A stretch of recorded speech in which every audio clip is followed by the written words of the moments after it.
It's bad enough that we eat a lot of rice in our homes, but it will be so much worse if we have to eat the same type of rice over and over and over again. So here is a recipe that will make you excited when you think about rice or making rice. My protein is very, very important when I'm cooking. So what we have today is goat's meat, and I started off by seasoning with my grated garlic and ginger, black pepper, my seasoning powder, my onions, which I forgot at first, so I had to come back to it. And I stirred, gave it a good stir basically, covered and let that cook. Then I came back with my water. This is to just give me enough stock for the rice at the end. Then I went in with liver. I have so much liver in my freezer right now because my mom sent me some, and this is like the second food I'm making with it, and I still have so much in my freezer left.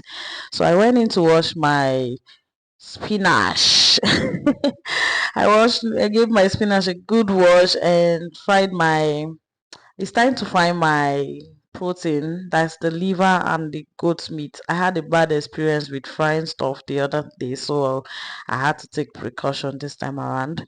So I sieved the oil after my proteins were fried, and I now went in with my grated tomatoes and pepper and onions and gave it a good stir and let that fry for like 5 minutes, just enough for the whole water to be out of my pepper stock or tomatoes. So I got it to the level I wanted. So I now poured in my very washed rice, went in with some seasoning powder and curry, gave it a another good stir. I stirred it and let that cover and just stir fry for just another minute or two. Came back to it, I saw that okay, it was really good. So I now went in with my meat stock that I had beside me, poured that into my rice and gave it a good stir again. Just all of this happening under low heat at this point because I don't want my rice to start burning. So I went in with crayfish. I love crayfish in my food a lot. And here my light or my flash was just my phone was overheating. So my flash went off, but I wasn't letting that stop me. So I now covered the rice and covered with my foil paper at this point and let it cook under low heat and just let my rice cook gradually. I don't want it to start burning. I don't want it to just cook really fast.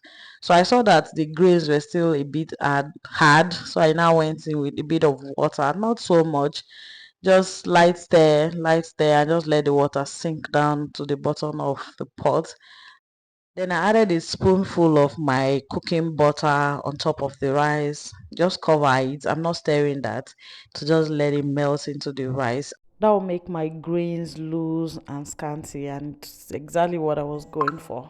So I covered and let it steam for a few more minutes. Then I went back to my spinach or lettuce that I'm going to have as my side, and just to keep it fresh. That spinach is fresh, ladies and gentlemen.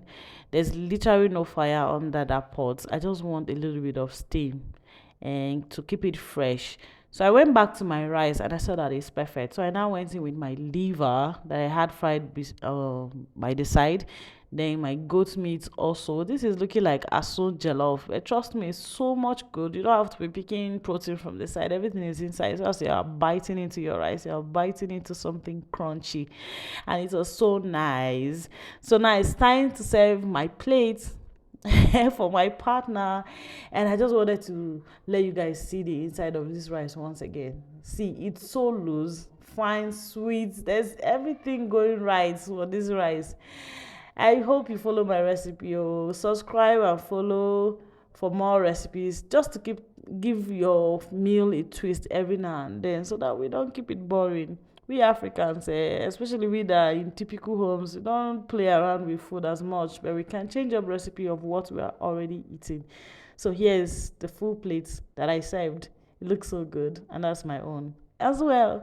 I hope you subscribe for more